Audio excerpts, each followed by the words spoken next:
ನಮಸ್ಕಾರ ಗೆಳೆಯರಿ, stock market Kannada ಚಾನಲ್ಗೆ ಸ್ವಾಗತ ಸುಸ್ವಾಗತ. ಗೆಳೆಯರಿ, ವಿಡಿಯೋದಲ್ಲಿ ನಮ್ಮ ಮಾರ್ಕೆಟ್ಗೆ ಸಂಬಂಧಪಟ್ಟಂತೆ ಇವತ್ತು ಬಂದಿರುವಂತಹ ಕೆಲವು ಬ್ರೇಕಿಂಗ್ ಸುದ್ದಿಗಳ ಬಗ್ಗೆ ತಿಳ್ಕೊಳ್ಳೋಣ. ಜೊತೆಗೆ ಕೆಲವು ಇಂಡಿವಿಜುವಲ್ ಸ್ಟಾಕ್ಗಳಿಗೆ ಸಂಬಂಧಪಟ್ಟಂತೆ ಕೂಡ ಹಲವು ಸುದ್ದಿಗಳು ಬಂದಿದೆ. ಜೊತೆಗೆ ಕೆಲವು ಷೇರುಗಳಲ್ಲಿ ನೆಗೆಟಿವ್ ರಿಯಾಕ್ಷನ್ ಕೂಡ ಬಂದಿದೆ. ಅದರ ಹಿಂದಿನ ಕಾರಣ ಏನು ಅನ್ನೋದ್ರ ಬಗ್ಗೆ ಕೂಡ ಒಂದಷ್ಟು ವಿಷಯವನ್ನು ನಾವು ತಿಳ್ಕೊಳ್ಳುವಂತ ಪ್ರಯತ್ನವನ್ನು ಮಾಡೋಣ. ಗೆಳೆಯರಿ, ಮೊದಲಿಗೆ ಡಿಸ್ಕ್ಲೇಮರ್ ಕೊಡಲಿಕ್ಕೆ ಇಷ್ಟಪಡ್ತೀನಿ. ಇಲ್ಲಿ ಕವರ್ ಮಾಡ್ತಿರುವಂಥ ಯಾವುದೇ ಸ್ಟಾಕ್ ಅನ್ನು ಕೂಡ ರೆಕಮೆಂಡ್ ಮಾಡ್ತಿಲ್ಲ. ನೀವು ಫರ್ದರ್ ಸ್ಟಡಿ ಮೆಡಿಟೇಷನ್ ತಗೊಳ್ಬೋದು. ಆಸ್ ಎಜುಕೇಶನಲ್ ಪರ್ಪಸ್ ನಾನು ವಿಡಿಯೋ ಮುಂದೆ ತರ್ತಾ ಇದ್ದೀನಿ. ಇಲ್ಲಿ ಮೊದಲನೇ ಬ್ರೇಕಿಂಗ್ ಸುದ್ದಿಯನ್ನು ನೋಡಬಹುದು. GoM approves centre's GST rate rationalisation proposal backing the proposal 2 slab structure. Group of ministers central government ನ ಡಿಸಿಷನ್ ಏನಿತ್ತು GST ರ್ಯಾಷನಲೈಸೇಷನ್ಗೆ ಸಂಬಂಧಪಟ್ಟಂತೆ, ಅಂದ್ರೆ 4 ಸ್ಲ್ಯಾಬ್ ಇರುವಂತದ್ದನ್ನ 2 ಸ್ಲ್ಯಾಬ್ಗೆ ಇಳಿಸೋದು, ಇದಕ್ಕೆ ಅಪ್ರೂವಲ್ ಅನ್ನ ಕೊಟ್ಟಿದೆ. ಹಾಗಾದ್ರೆ ನೆಕ್ಸ್ಟ್ ಮೂವ್ ಏನು ನೋಡೋಣ.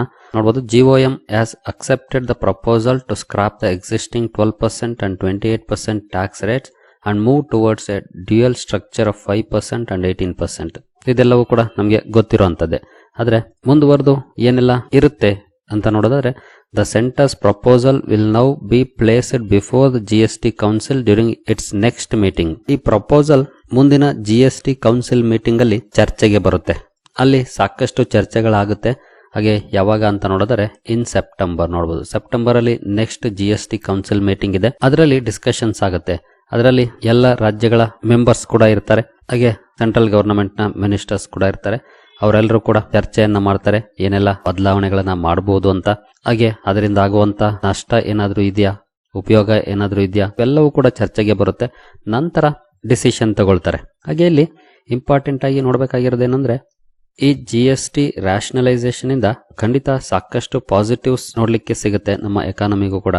ಆದ್ರೆ ಒಂದೇ ಒಂದು ಸಮಸ್ಯೆ ಅಂತಂದ್ರೆ, ಸರ್ಕಾರಗಳ ರೆವಿನ್ಯೂ ಡ್ರಾಪ್ ಆಗುವಂತ ಸಾಧ್ಯತೆಗಳಿರುತ್ತೆ. ನಿನ್ನೆ ಈಗಾಗಲೇ ಒಂದು ಸುದ್ದಿಯನ್ನು ನಾನು ಕವರ್ ಮಾಡಿದ್ದೆ. ಒಬ್ಬರು ಬ್ರೋಕರೇಜಸ್ ರಿಪೋರ್ಟ್ ಅನ್ನ ಕೊಟ್ಟಿದ್ರು. ಆಕ್ಚುಲಿ ಅಂತ ದೊಡ್ಡ ರೆವಿನ್ಯೂ ಲಾಸ್ ಆಗೋದಿಲ್ಲ ಅಂತ, ಬಟ್ ಸ್ಟಿಲ್ ಒಂದಷ್ಟು ನಷ್ಟ ಆಗುವಂತ ಚಾನ್ಸಸ್ ಇರುತ್ತೆ. ಹಾಗಾಗಿ ರಾಜ್ಯಗಳು ಕಂಪೆನ್ಸೇಷನ್ ಗ್ಯಾರಂಟಿಯನ್ನ ಕೇಳಬಹುದು ಅನ್ನುವಂತ ಸುದ್ದಿಗಳಿದೆ. ಯಾಕಂದ್ರೆ ಒಬ್ರು ಇಬ್ರನ್ನಾದ್ರೆ ಒಪ್ಪಿಸಬಹುದು. ಆದ್ರೆ ನಮ್ಮಲ್ಲಿರೋದು 29 ರಾಜ್ಯಗಳು ಮತ್ತೆ ಕೇಂದ್ರಾಡಳಿತ ಪ್ರದೇಶಗಳ ಮುಖ್ಯಮಂತ್ರಿಗಳು ಕೂಡ ಇರ್ತಾರೆ. ಎಲ್ಲರೂ ಒಪ್ಪಬೇಕಾಗತ್ತೆ. ಮೆಜಾರಿಟಿ ಒಪ್ಪಬೇಕು. ಎಲ್ಲರೂ ಅನ್ನೋದಕ್ಕಿಂತ ಮೆಜಾರಿಟಿ ಒಪ್ಪಬೇಕಾಗತ್ತೆ. ಹಾಗಾಗಿ ಒಂದಷ್ಟು ಕಾಂಪೆನ್ಸೇಷನ್ ಗ್ಯಾರಂಟೀಸ್ನು ಕೂಡ ಎಕ್ಸ್ಪೆಕ್ಟ್ ಮಾಡ್ತಿರ್ತಾರೆ. ಅದಕ್ಕೆ ಸರ್ಕಾರ ಬಹುಶಃ ಸಿದ್ಧತೆಗಳನ್ನು ಕೂಡ ಮಾಡ್ಕೊಂಡಿರುತ್ತೆ. ಯಾಕಂದ್ರೆ ದೊಡ್ಡ ಬದಲಾವಣೆಗಳನ್ನ ಮಾಡ್ಕೊಳ್ಳಕ್ಕೆ ಹೊರಟಾಗ ಹಲವು ಚಾಲೆಂಜಸ್ ಇದ್ದೇ ಇರುತ್ತೆ. ಆ ಚಾಲೆಂಜಸ್ ನ ನಾವು ಫೇಸ್ ಮಾಡಲೇಬೇಕು. ಜೊತೆಗೆ ಅದರಿಂದ ಆಚೆ ಬರಲೇಬೇಕಾಗುತ್ತೆ. ನೋಡೋಣ ಏನೆಲ್ಲ ಡೆವಲಪ್ಮೆಂಟ್ಸ್ ಮುಂದುವರೆದು ಆಗುತ್ತೆ ಅಂತ. ಸದ್ಯದ ಮಟ್ಟಿಗಂತೂ ಸುದ್ದಿ ಇದೆ, ಬಟ್ ಇದು ಯಾವಾಗ ಜಾರಿಗೆ ಬರುತ್ತೆ ಅದು ಮ್ಯಾಟರ್ ಆಗುತ್ತೆ ಮಾರ್ಕೆಟ್ಸ್ಗೆ ಇಂಪಾರ್ಟೆಂಟ್ ಆಗಿ. ಇನ್ನು ನೆಕ್ಸ್ಟ್ ಸುದ್ದಿಗೆ ಬರೋದಾದ್ರೆ, ಈಗಾಗಲೇ ಸಾಕಷ್ಟು ಪ್ರಶ್ನೆಗಳು ಕಮೆಂಟ್ ಸೆಕ್ಷನ್ ಅಲ್ಲಿ ಬಂದಿದ್ದಾವೆ. BSE, Angel One, CDSL ಈ ಷೇರುಗಳಲ್ಲಿ ಯಾಕೆ ಇವತ್ತು ನೆಗೆಟಿವ್ ಪರ್ಫಾರ್ಮೆನ್ಸ್ ನೋಡ್ಲಿಕ್ಕೆ ಸಿಕ್ತು, ಈ ಸ್ಟಾಕ್ಗಳು ಯಾಕೆ ಬಿದ್ವು ಅಂತ. ಅದಕ್ಕೆ ಪ್ರಮುಖ ಕಾರಣ ಅಂತಂದ್ರೆ ಸೆಬಿಯಿಂದ ಬಂದಿರುವಂತ ಒಂದು ಸುದ್ದಿ ನೋಡಬಹುದು. Exchanges propose to SEBI for moving F&O contracts on monthly basis, reports CNBC Awaaz. BSE, Angel One shares fall up to 7.5%. ಅಂದ್ರೆ ಎಕ್ಸ್ಚೇಂಜಸ್ ಅಂದ್ರೆ ನಮ್ಮಲ್ಲಿ 2 ಎಕ್ಸ್ಚೇಂಜಸ್ ಇದೆ, BSE ಹಾಗೂ NSE. ಇವುಗಳು ಸೆಬಿ ಹತ್ರ ಪ್ರಪೋಸ್ ಮಾಡ್ತಿದ್ದಾವೆ. F&O ಕಾಂಟ್ರಾಕ್ಟ್ಸ್ ಏನಿದೆ, ಈಗ ವೀಕ್ಲಿ ಕಾಂಟ್ರಾಕ್ಟ್ಸ್ ಕೂಡ ಇದೆ, ಮಂತ್ಲಿ ಕಾಂಟ್ರಾಕ್ಟ್ಸ್ ಕೂಡ ಇದೆ. ಅದನ್ನ ಮಂತ್ಲಿಗೆ ಯಾಕೆ ಶಿಫ್ಟ್ ಮಾಡಬಾರ್ದು ಅಂತ. ಅಂದ್ರೆ ವೀಕ್ಲಿ ಕಾಂಟ್ರಾಕ್ಟ್ಸ್ ಇರೋದೇ ಇಲ್ಲ, ಓನ್ಲಿ ಮಂತ್ಲಿ ಕಾಂಟ್ರಾಕ್ಟ್ಸ್ ಇರೋ ಹಾಗೆ ಈ ರೀತಿ ಪ್ರಪೋಸಲ್ ಇಟ್ಟಿದ್ದಾವೆ ಅನ್ನುವಂತ ಸುದ್ದಿಯನ್ನ CNBC ಆವಾಜ್ ರಿಪೋರ್ಟ್ ಮಾಡಿದೆ. ಈ ಸುದ್ದಿ ಈ ಷೇರುಗಳಲ್ಲಿ BSE, Angel One especially capital market related ಷೇರುಗಳಲ್ಲಿ ಒಂದಷ್ಟು ನೆಗೆಟಿವ್ ರಿಯಾಕ್ಷನ್ಗೆ ಕೂಡ ಕಾರಣ ಆಗಿದೆ. ಇವತ್ತು ಇಲ್ಲೇ ನೋಡಬಹುದು, exchanges are of the view that weekly expiry is not serving long term hedging purpose. Long term hedging purpose ನ ಇವು ಸರ್ವ್ ಮಾಡ್ತಿಲ್ಲ. ಹಾಗಾಗಿ ಟೆಕ್ನಿಕಲಿ ಇವುಗಳನ್ನ ಹೋಲ್ಡ್ ಮಾಡೋದಕ್ಕಿಂತ ಮಂತ್ಲಿಗೆ ಶಿಫ್ಟ್ ಮಾಡೋದು ಬೆಟರ್ ಅನ್ನೋ ರೀತಿಯಲ್ಲಿ ಎಕ್ಸ್ಚೇಂಜಸ್ ಹೇಳ್ತಿದ್ದಾವೆ ಅಂತ ಸುದ್ದಿ ಇದೆ. Weekly expiry is prone to manipulation. ಅಂದ್ರೆ ದೊಡ್ಡ ಇನ್ವೆಸ್ಟರ್ಸ್ ಏನಿರ್ತಾರೆ, ಟ್ರೇಡರ್ಸ್, ಎಸ್ಪೆಷಲಿ ಇನ್ವೆಸ್ಟರ್ಸ್ ಅನ್ನೋದಕ್ಕಿಂತ ಟ್ರೇಡರ್ಸ್, ಅವರುಗಳು ಈಸಿಯಾಗಿ ಇವುಗಳನ್ನ ಮ್ಯಾನಿಪ್ಯುಲೇಟ್ ಮಾಡಬಹುದು ಅಂತ. ಇತ್ತೀಚೆಗೆ ಒಂದು ಕೇಸ್ ಆಯಿತು ಜೈನ್ ಸ್ಟ್ರೀಟ್ಗೆ ಸಂಬಂಧಪಟ್ಟಂತೆ. ಅದರಲ್ಲಿ ಯಾವ ರೀತಿ ಆಗಿತ್ತು ಡೆವಲಪ್ಮೆಂಟ್ಸ್ ಅನ್ನೋದನ್ನ ನಾನು ಈಗಾಗಲೇ ಡೀಟೇಲ್ ವಿಡಿಯೋನ ಕವರ್ ಮಾಡಿ ತಿಳಿಸ್ಕೊಟ್ಟಿದ್ದೀನಿ. ಬಲ್ಕಲ್ಲಿ ಬೈ ಮಾಡೋದ್ರಿಂದ ಕೆಲವು ಸಲ ವೇರಿಯೇಷನ್ಸನ್ನು ಮಾಡ್ಬೋದು.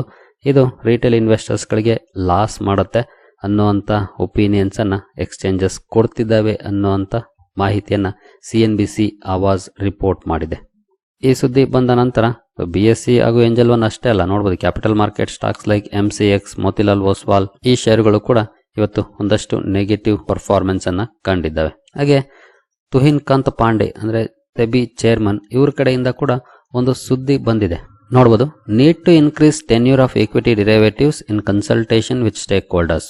ಈ ಟೆನ್ಯೂರ್ ಏನಿದೆ ಅಂದ್ರೆ ವೀಕ್ಲಿಯಿಂದ ಮಂತ್ಲಿಗೆ ಏನಾದರೂ ಶಿಫ್ಟ್ ಮಾಡಬೇಕು ಅಂತಂದ್ರೆ ಅದನ್ನ ಸ್ಟೇಕ್ ಹೋಲ್ಡರ್ಸ್ ಜೊತೆ ಮಾತುಕತೆಗಳನ್ನಾಡಿ ನಂತರ ಕನ್ಸಲ್ಟೇಷನ್ ಪೇಪರ್ಸ್ ಇಶ್ಯೂ ಮಾಡಿ ಆ ನಂತರನೇ ಡಿಸಿಷನ್ ತಗೊಳ್ಳೋ ಅಂತ ನಿರ್ಧಾರವನ್ನ ಮಾಡ್ತೀವಿ ಅನ್ನೋಂಥ ಅಪ್ಡೇಟ್ ಅನ್ನ ಸ್ವತಃ ಸೆಬಿ ಚೀಫ್ ಕೊಟ್ಟಿದ್ದಾರೆ. ಅಂದ್ರೆ CNBC TV18 ಅಥವಾ CNBC ಆವಾಜ್ ಏನ್ ರಿಪೋರ್ಟ್ ಮಾಡಿದೆ ಆ ಸುದ್ದಿ ನಿಜ ಅಂತಾನೆ ಹೇಳ್ಬೋದು. ಯಾಕೆಂದ್ರೆ ಇವರು ಇದಕ್ಕೆ ರಿಯಾಕ್ಟ್ ಕೂಡ ಮಾಡಿದ್ದಾರೆ. ನೋಡ್ಬೋದು, ಆನ್ಯುವಲ್ ಕ್ಯಾಪಿಟಲ್ ಮಾರ್ಕೆಟ್ಸ್ ಕಾನ್ಫರೆನ್ಸ್ ಅಲ್ಲಿ ಫಿಕೀಸ್ 22nd annual capital market conference ಅಲ್ಲಿ ಈ ಮಾತನ್ನ ಅವರು ಹೇಳಿದ್ದಾರೆ. ನೋಡ್ಬೋದು, chairman added that longer tenure derivatives is currently A thought process and stressed that industry consultation would be done before any decision. ಅಂದ್ರೆ ಈಗ ಸದ್ಯದ ಮಟ್ಟಿಗೆ ಇನ್ನು ಅದಕ್ಕೆ ಸಂಬಂಧಪಟ್ಟಂತೆ ಯಾವುದೇ ನಿರ್ಧಾರಗಳನ್ನು ತಗೊಂಡಿಲ್ಲ, ಜಸ್ಟ್ ಯೋಚನೆ ಮಾಡ್ತಾ ಇದ್ದೀವಿ ಆ ನಿಟ್ಟಿನಲ್ಲಿ ಅನ್ನುವಂತ ಮಾತನ್ನು ಹೇಳಿದ್ದಾರೆ. ಇನ್ ಕೇಸ್ ಇದನ್ನ ಮಾಡಬೇಕು ಅಂದ್ರೆ ಅದನ್ನ ಕನ್ಸಲ್ಟೇಷನ್ ಮೂಲಕನೇ ಮಾಡ್ತೀವಿ. ಅಂದ್ರೆ ಫಸ್ಟ್ ಇಂಡಸ್ಟ್ರಿ ಎಕ್ಸ್ಪರ್ಟ್ಸ್ ಜೊತೆ ಮಾತಾಡ್ತಾರೆ. ಅಂದ್ರೆ ಫಾರ್ ಎಕ್ಸಾಂಪಲ್ ಕಂಪನೀಸ್ ಇದ್ದಾವಲ್ಲ, ಕ್ಯಾಪಿಟಲ್ ಮಾರ್ಕೆಟ್ಗೆ ಸಂಬಂಧಪಟ್ಟಂತ ಕಂಪನೀಸ್ ಅವ್ರುಗಳಾಗ್ಬೋದು ಮತ್ತೆ ಇಂಡಸ್ಟ್ರಿ ಎಕ್ಸ್ಪರ್ಟ್ಸ್ ಆಗ್ಬೋದು, ಅವರ ಜೊತೆ ಡಿಸ್ಕಷನ್ಸ್ ಮಾಡ್ತಾರೆ. ಏನೆಲ್ಲ ಮಾಡ್ಬೋದು, ಏನೆಲ್ಲ ಇಂಪ್ಯಾಕ್ಟ್ ಆಗುತ್ತೆ, ನೆಗೆಟಿವ್ ಆಗುತ್ತಾ ಪಾಸಿಟಿವ್ ಆಗುತ್ತಾ, ಒಂಥರ ಫಿಸಿಬಿಲಿಟಿ ಸ್ಟಡಿ ಮಾಡೋ ತರ ಡಿಸ್ಕಸ್ ಮಾಡ್ತಾರೆ. ಆನಂತರ ಕನ್ಸಲ್ಟೇಷನ್ ಪೇಪರ್ ರಿಲೀಸ್ ಮಾಡ್ತಾರೆ. ಅಂದ್ರೆ ನಾವು ಈ ರೀತಿಯ ಚೇಂಜಸ್ ಅನ್ನ ಮಾಡಕ್ ಹೊರಟಿದೀವಿ, ಇದಕ್ಕೆ ನಿಮ್ಮ ಸಜೆಷನ್ಸ್ ಏನಾದರೂ ಇದ್ರೆ ಕೊಡ್ಬೋದು ಅಂತ. ಅದಕ್ಕೆ ಒಂದಷ್ಟು ಸಮಯಾವಕಾಶವನ್ನು ಕೊಡ್ತಾರೆ. ಆಗ ಪ್ರತಿಯೊಬ್ಬರು ಕೂಡ ಸಜೆಷನ್ಸ್ ಅನ್ನು ಕೂಡ ಕೊಡಬಹುದಾಗಿರುತ್ತೆ. ಅದನ್ನ ರಿವ್ಯೂ ಮಾಡಿದ ನಂತರ ಜಾರಿಗೆ ತರ್ತಾರೆ. ಇನ್ನು ಜಸ್ಟ್ ಥಾಟ್ ಪ್ರೋಸೆಸ್ ಅಷ್ಟೇ ಅಂತ ಹೇಳಿದ್ದಾರೆ. ಜೊತೆಗೆ ಟೈಮಿಂಗ್ಗೆ ಸಂಬಂಧಪಟ್ಟಂತೆ ಕೂಡ ಅವರು ಯಾವುದೇ ಮಾಹಿತಿಯನ್ನ ಕೊಟ್ಟಿಲ್ಲ. ಅಂದ್ರೆ ನಾವು ಇದನ್ನ ಥಾಟ್ ಪ್ರೋಸೆಸ್ ಅಲ್ಲಿ ಇಟ್ಕೊಂಡಿದೀವಿ, ಆದ್ರೆ ಯಾವಾಗ ಹೇಗೆ ಎಲ್ಲವೂ ಕೂಡ ಇನ್ನು ನಮಗೂ ಗೊತ್ತಿಲ್ಲ, ಮುಂದಿನ ದಿನಗಳಲ್ಲಿ ತಿಳಿಸ್ತೀವಿ ಅನ್ನೋ ರೀತಿಯಲ್ಲಿ ಇವರು ಮಾತಾಡಿದ್ದಾರೆ. ಈಗಾಗಲೇ ನಿಮಗೆ ಗೊತ್ತಿರೋ ಹಾಗೆ ಸಾಧ್ಯವಾದಷ್ಟು F&O ಕಡೆಗಿನ ಗೀಳನ್ನ ಕಡಿಮೆ ಮಾಡಬೇಕು ಅನ್ನೋ ನಿಟ್ಟಿನಲ್ಲಿ ಸಾಕಷ್ಟು ಕತ್ತರಿಗಳನ್ನ ಹಾಕಿದೆ ಸೆಬಿ ಆಗ್ಲೇ. ಈಗ ಇನ್ನೂ ಒಂದಷ್ಟು ಕತ್ತರಿಗಳನ್ನ ಹಾಕುವಂತ ಚಾನ್ಸಸ್ ನೋಡ್ಲಿಕ್ಕೆ ಕಾಣ್ತಾ ಇದೆ ಈ ಸುದ್ದಿಯ ಮೂಲಕ. ನೋಡೋಣ ಏನೆಲ್ಲ ನಿರ್ಧಾರಗಳು ಬರ್ತವೆ ಅಂತ. ಯಾಕಂದ್ರೆ ಜನರಲ್ಲಿ ಸೀರಿಯಸ್ನೆಸ್ ಬರಬೇಕು ಅಂದ್ರೆ ಬಹುಶಃ ಈ ರೀತಿಯ ನಿರ್ಧಾರಗಳನ್ನು ತಗೊಳ್ಬೇಕಾಗುತ್ತೆ. ಇಲ್ಲ ಅಂತಂದ್ರೆ ಹಣ ಕಳ್ಕೊಳ್ತಾನೆ ಹೋಗ್ತಾ ಇರ್ತಾರೆ, ಯಾರೋ ಒಬ್ರು ಹಣ ಮಾಡ್ತಾನೆ ಹೋಗ್ತಾ ಇರ್ತಾರೆ. ಹಾಗಾಗಿ ಒಂದಷ್ಟು ಕಂಪನೀಸ್ಗೆ ಖಂಡಿತ ನಷ್ಟ ಆಗಬಹುದು ಇದರಿಂದ. ಆದ್ರೆ ಸಾಕಷ್ಟು ಜನರಿಗೆ ಉಳಿತಾಯ ಆಗುವಂತ ಚಾನ್ಸಸ್ ಕೂಡ ಇರುತ್ತೆ. 100% ಆಗದೆ ಇರ್ಬೋದು, ಬಟ್ ಒಂದಷ್ಟು ಜನರಿಗಂತೂ ಆಗುತ್ತೆ, ಅದಂತೂ ಗೊತ್ತಿರುವಂತ ವಿಷಯ. ಹಾಗಾಗಿನೇ ಇವತ್ತು BSE, angel one, Motilal Oswal, CDSL, MCX ಈ ರೀತಿಯ ಷೇರುಗಳಲ್ಲಿ ಒಂದಷ್ಟು ನೆಗೆಟಿವ್ ರಿಯಾಕ್ಷನ್ ನೋಡ್ಲಿಕ್ಕೆ ಸಿಕ್ಕಿದೆ. ನೋಡೋಣ ಇನ್ನು ಏನೆಲ್ಲ ಸುದ್ದಿಗಳು ಬರ್ತವೆ ಅಂತ. ಖಂಡಿತ ಈ ಎಲ್ಲ ರೀತಿಯ ಚಾಲೆಂಜಸ್ ಪ್ರತಿಯೊಂದು ಕಂಪನಿಯಲ್ಲೂ ಇದ್ದೇ ಇರುತ್ತೆ. ಚಾಲೆಂಜಸ್ ಇಲ್ಲದೆ ಇರುವಂತ ಕಂಪನಿ ಇಲ್ವೇ ಇಲ್ಲ. ಅದಕ್ಕಾಗಿನೇ ಹೇಳೋದು, ಕ್ಯಾಪಿಟಲ್ ಮಾರ್ಕೆಟ್ ಅಲ್ಲಿ ರಿಸ್ಕ್ ಎಲ್ಲ ಕಡೆ ಇದ್ದೇ ಇರುತ್ತೆ. There is no risk free investment in stock market. ಎಲ್ಲ ಕಡೆ ಕೂಡ ರಿಸ್ಕ್ ಇದ್ದೇ ಇರುತ್ತೆ, ಅದನ್ನ ನೀವು ಅರ್ಥ ಮಾಡ್ಕೊಳ್ಬೇಕಾಗುತ್ತೆ. ಇನ್ನು ನಿಫ್ಟಿ ರೀಬ್ಯಾಲೆನ್ಸಿಂಗ್ ಗೆ ಸಂಬಂಧಪಟ್ಟಂತೆ ನಾಳೆ ಒಂದು ಇಂಪಾರ್ಟೆಂಟ್ ಮೀಟಿಂಗ್ ಇದೆ. ನೋಡಬಹುದು, NSE index sub committee is expected on August 2022. ಬಹುಶಃ ನಾಳೆ ಡಿಸಿಷನ್ ಅನೌನ್ಸ್ ಆಗ್ಬೋದು. ಯಾವ ಷೇರುಗಳು ನಿಫ್ಟಿ 50ಗೆ ಸೇರ್ಕೊಳ್ತವೆ, ಯಾವ ಷೇರುಗಳು ನಿಫ್ಟಿ 50 ಎಕ್ಸಿಟ್ ಆಗ್ತವೆ ಅಂತ ಇಲ್ಲಿ ನೋಡಬಹುದು. Max Health, IndiGo likely to enter index, IndusInd bank and Hero Moto may exit ಅಂತ ಹೇಳ್ತಾ ಇದೆ. ಇದು ರಿಪೋರ್ಟ್ಸ್ ಮೂಲಕ, ಹಲವಾರು ಎಕ್ಸ್ಪೆಕ್ಟೇಷನ್ಸ್ ನ ಮೂಲಕ. ಲಾಸ್ಟ್ ಮಂತ್ ಅಲ್ಲಿ ಒಂದು ಅಪ್ಡೇಟ್ ಅನ್ನು ಕೂಡ ನಾನು ಕವರ್ ಮಾಡಿದ್ದೆ. ಆಕ್ಚುಲಿ ಅಲ್ಲಿ BSE ಬರ್ಬೋದೇನೋ ಅನ್ನೋಂತ ಎಸ್ಟಿಮೇಟ್ ಅನ್ನ ಮಾಡಿದ್ರು ಕೆಲವರು. ಇವೆಲ್ಲ ಜಸ್ಟ್ ಎಸ್ಟಿಮೇಷನ್ಸ್, ಗೊತ್ತಿಲ್ಲ ಯಾವ ಕಂಪನಿ ಸೇರ್ಕೊಳ್ಳುತ್ತೆ ಅಂತ, ಬಟ್ ನಾಳೆ ಗೊತ್ತಾಗುತ್ತೆ. ಇಂಡಸ್ಇಂಡ್ ಬ್ಯಾಂಕ್ ಅಲ್ಲಿ ಕೆಲವೊಂದು ಸಮಸ್ಯೆಗಳಾಗಿದ್ದಾವೆ, ಹಾಗಾಗಿ ಬಹುಶಃ ಇಂಡಸ್ಇಂಡ್ ಬ್ಯಾಂಕ್ ಎಕ್ಸಿಟ್ ಆಗ್ಬೋದೇನೋ, ಆ ರೀತಿ ಎಕ್ಸ್ಪೆಕ್ಟೇಷನ್ಸ್ ಜಾಸ್ತಿ ಇದೆ. ಹೀರೋ ಮೋಟೋ ಕೂಡ ಆಚೆ ಹೋಗ್ಬೋದೇನೋ, ನೋಡೋಣ, ನಾಳೆ ಗೊತ್ತಾಗುತ್ತೆ. ಯಾಕಂದ್ರೆ ನಾಳೆ ಅಫಿಷಿಯಲ್ ಅನೌನ್ಸ್ಮೆಂಟ್ ಬಂದ್ಬಿಡುತ್ತೆ, ಆಗ ನಮಗೆ ಕ್ಲಾರಿಟಿ ಕೂಡ ಸಿಗುತ್ತೆ. ನೋಡ್ಬೋದು, ನೊವಾಮಾ ಆಲ್ಟರ್ನೇಟಿವ್ ಅವರು ಎಕ್ಸ್ಪೆಕ್ಟ್ ಮಾಡ್ತಾ ಇರೋದು ಇಂಡಸ್ಇಂಡ್ ಬ್ಯಾಂಕ್ ಹಾಗೂ ಹೀರೋ ಮೋಟೋ ಆಚೆ ಹೋಗ್ಬೋದು, ಮ್ಯಾಕ್ಸ್ ಹೆಲ್ತ್ ಕೇರ್ ಹಾಗೂ ಇಂಟರ್ಗ್ಲೋಬ್ ಏವಿಯೇಷನ್ ಎಂಟರ್ ಆಗ್ಬೋದು ಅಂತ. ನೋಡೋಣ, ನಾಳೆ ಅಫಿಷಿಯಲ್ ಅನೌನ್ಸ್ಮೆಂಟ್ ಬಂದ್ರೆ ಇನ್ನೂ ಕ್ಲಾರಿಟಿ ಸಿಗುತ್ತೆ. ನಂತರ ನಿಮ್ಗೆಲ್ರಿಗೂ ಗೊತ್ತಿರೋ ಹಾಗೆ ನೆನ್ನೆನೆ ಒಂದು ಬ್ರೇಕಿಂಗ್ ಸುದ್ದಿ ಬಂತು ಗೇಮಿಂಗ್ ಸೆಕ್ಟರ್ಗೆ ಸಂಬಂಧಪಟ್ಟಂತೆ. ನೋಡ್ಬೋದು, ಗೇಮಿಂಗ್ ಸೆಕ್ಟರ್ನ ಮೇಲೆ ಸರ್ಕಾರ ತಗೊಳ್ತಿರುವಂಥ ಆಕ್ಷನ್ನಿಂದ ಸುಮಾರು 4,000 ಕೋಟಿ ಆಡ್ ರೆವಿನ್ಯೂ ಮಿಸ್ ಆಗುವಂಥ ಲಕ್ಷಣಗಳು ಕಾಣ್ತಾ ಇದೆ as of now. Even IPL ಇಂದ ಹಿಡಿದು ಎಲ್ಲ ಕಡೆ ಇವರು ಪ್ರಮೋಷನ್ ಅನ್ನ ಮಾಡ್ಕೊಳ್ತಾ ಇದ್ರು, ಅಂದ್ರೆ ರಿಯಲ್ ಮನಿ ಗೇಮ್ ಅವರು. ಹಾಗಾಗಿ ಆ ಎಲ್ಲ ಆಡ್ ರೆವಿನ್ಯೂಗೆ ಕತ್ತರಿ ಬೀಳುವಂತ ಚಾನ್ಸಸ್ ಇದೆ ಇನ್ ಕೇಸ್ ಆ ಕಾನೂನು ಜಾರಿಗೆ ಬಂದ್ರೆ. ಗೊತ್ತಿಲ್ಲ ಎಷ್ಟರ ಮಟ್ಟಿಗೆ ಜಾರಿಗೆ ಬರುತ್ತೆ ಅಂತ, ಯಾಕೆಂದ್ರೆ ಈಗಾಗಲೇ ಸುದ್ದಿಗಳು ಬರ್ತಾ ಇದೆ ನೋಡ್ಬೋದು. Industry mulling legal challenge among options as LS passes online gaming bill. ಈಗಾಗಲೇ ಗೇಮಿಂಗ್ ಇಂಡಸ್ಟ್ರಿ ಅಂದ್ರೆ especially real money gaming industry ಎಲ್ಲ ಗೇಮ್ ಕೂಡ ಬ್ಯಾನ್ ಮಾಡ್ತಾ ಇಲ್ಲ. ಇಲ್ಲಿ ಓನ್ಲಿ ರಿಯಲ್ ಮನಿ ಗೇಮಿಂಗ್ಸ್ ಏನಿದಾವೆ ಅವುಗಳನ್ನ ಗುರಿಯಾಗಿಟ್ಕೊಂಡು ಮಾಡಿರುವಂತ ಕಾನೂನು. ಇವರು ಕೋರ್ಟ್ಗೂ ಕೂಡ ಹೋಗ್ಬೋದು ಅನ್ನುವಂತ ಸುದ್ದಿಗಳು ಬರ್ತಾ ಇದೆ. ಜೊತೆಗೆ ಇಲ್ಲಿ ಈ ಲಾನಲ್ಲಿ ಏನೆಲ್ಲ ವಿಷಯಗಳು ಅಡಗಿದೆ ಅಂತ ನಾವು ನೋಡಬಹುದು. Blanket ban on money games, ಅಂದ್ರೆ ಎಲ್ಲೆಲ್ಲ ಹಣವನ್ನ ಬಳಸ್ಕೊಂಡು ಆಡುವಂತ ಗೇಮ್ಗಳಿದೆಯಾ ಅವುಗಳ ಮೇಲೆ ಬ್ಯಾನ್ ಮಾಡ್ತಾ ಇದ್ದಾರೆ. ಅಂದ್ರೆ ಈ ಕಾನೂನು ಜಾರಿಗೆ ಬಂದ್ರೆ ಅವುಗಳು ಬ್ಯಾನ್ ಆಗ್ತವೆ. ಅವುಗಳನ್ನ ಪ್ರಮೋಟ್ ಮಾಡೋದು ಅಥವಾ ಅವುಗಳ ಅಡ್ವರ್ಟೈಸ್ಮೆಂಟ್ ಮಾಡೋದು ಕೂಡ ಇಲ್ಲಿಗಲ್ ಆಗುತ್ತೆ. ಏನು criminal liability extends beyond operators. ಬರೀ ಆಪರೇಟರ್ಸ್ ಅಷ್ಟೇ ಅಲ್ಲ, ಅದನ್ನ ಪ್ರಮೋಟ್ ಮಾಡೋರ ಮೇಲೂ ಕೂಡ ಕ್ರಿಮಿನಲ್ ಚಾರ್ಜಸ್ ಅನ್ನ ಮಾಡುವಂತ ಅವಕಾಶ ಈ ಕಾನೂನಲ್ಲಿ ಇದೆ. ನಂತರ ನೋಡಬಹುದು clear space carved out for E sports and social gaming. Social gaming ಹಾಗೂ ಇ ಸ್ಪೋರ್ಟ್ಸ್ ಏನಿದೆ ಅವುಗಳ ಮೇಲೆ ಯಾವುದೇ ರೀತಿ ಆಕ್ಷನ್ ತಗೊಳ್ತಾ ಇಲ್ಲ, ಆಕ್ಚುಲಿ ಅವುಗಳಿಗೆ ಸಪೋರ್ಟ್ ಮಾಡ್ತಾ ಇದೆ ಸರ್ಕಾರ. ನೋಡಬಹುದು through the bill the centre has brought in a clear demarcation between online money games and e-sports and online social games. While the government will be banning money games, it intends to promote other two types of games. Social games ಹಾಗೂ e-sports games ಏನಿದೆ ಇವುಗಳನ್ನ promote ಮಾಡ್ತಾ ಇದೆ ಸರ್ಕಾರ ಈ ಮೂಲಕ. ಏನು gaming ಗೆ ಸಂಬಂಧಪಟ್ಟಂತೆ ಗೇಮಿಂಗ್ ರೆಗ್ಯುಲೇಟರ್ ಅನ್ನ ಸೆಟಪ್ ಮಾಡ್ತಾ ಇದೆ ಈ ಬಿಲ್ ನ ಮೂಲಕ. ಏನು extra territorial reach all gaming services within India or outside India if such services are accessible in India. ಅಂದ್ರೆ ಯಾವುದೋ ಬೇರೆ ದೇಶದ ಕಂಪನಿ ಇಂಡಿಯಾದಲ್ಲಿ ಆ ರೀತಿಯ ಗೇಮಿಂಗ್ ಪ್ರೊವೈಡ್ ಮಾಡ್ತಾ ಇದೆ ಅಂದ್ರೆ ಅವರುಗಳಿಗೂ ಕೂಡ ಈ ಲಾ ಅಪ್ಲೈ ಆಗುತ್ತೆ. ಏನು ನೆಕ್ಸ್ಟ್ ಸುದ್ದಿಗೆ ಬರೋದಾದ್ರೆ ಅಪೋಲೋ ಹಾಸ್ಪಿಟಲ್ಸ್ ಪ್ರಮೋಟರ್ಸ್ ಇಂದ ಒಂದು ಸುದ್ದಿ ಬಂದಿದೆ. ಅಪೋಲೋ ಹಾಸ್ಪಿಟಲ್ ಪ್ರಮೋಟರ್ಸ್ 1,395 ಕೋಟಿ ಮೊತ್ತದ ಷೇರುಗಳನ್ನ ಬ್ಲಾಕ್ ಡೀಲ್ ಮೂಲಕ ಸೇಲ್ ಮಾಡಬಹುದು ಅನ್ನುವಂತ ಸುದ್ದಿ ಬರ್ತಾ ಇದೆ. ನಾಳೆ ಇದು ರಿಪೋರ್ಟ್ ಮೂಲಕ ಬಂದಿರುವಂತಹ ಸುದ್ದಿ, ನಾಳೆ ಗೊತ್ತಾಗುತ್ತೆ ಅಫಿಷಿಯಲ್ ಆಗಿ. ಇನ್ನು ವೇದಾಂತದ ಬೋರ್ಡ್ ಮೀಟಿಂಗ್ ಇತ್ತು ಇವತ್ತು. ಡಿವಿಡೆಂಡ್ ಬಗ್ಗೆ ಡಿಸಿಷನ್ ತಗೊಳ್ಳಿಕ್ಕೆ ನೋಡಬಹುದು 16 rupees per share dividend company announce ಮಾಡಿದೆ. ಇದಕ್ಕೆ ರೆಕಾರ್ಡ್ ಡೇಟ್ ಅನ್ನ ಈಗಾಗಲೇ ಅನೌನ್ಸ್ ಮಾಡಿತ್ತು ಕಂಪನಿ ಆಗಸ್ಟ್ 27 ಅಂತ. ಆಗಸ್ಟ್ 27ನೇ ತಾರೀಕು ಯಾರೆಲ್ಲ ಪೋರ್ಟ್ಫೋಲಿಯೋದಲ್ಲಿ ವೇದಾಂತ ಇರುತ್ತೋ ಅವ್ರಿಗೆಲ್ಲರಿಗೂ ಕೂಡ 16 ರೂಪಾಯಿ ಪರ್ ಶೇರ್ ಡಿವಿಡೆಂಡ್ ಸಿಗುತ್ತೆ. ಕಂಪನಿ ಇವತ್ತು ಮಾರ್ಕೆಟ್ ಕ್ಲೋಸ್ ಆದ್ಮೇಲೆ ಈ ಅಪ್ಡೇಟ್ ಅನ್ನ ಕೊಟ್ಟಿದೆ.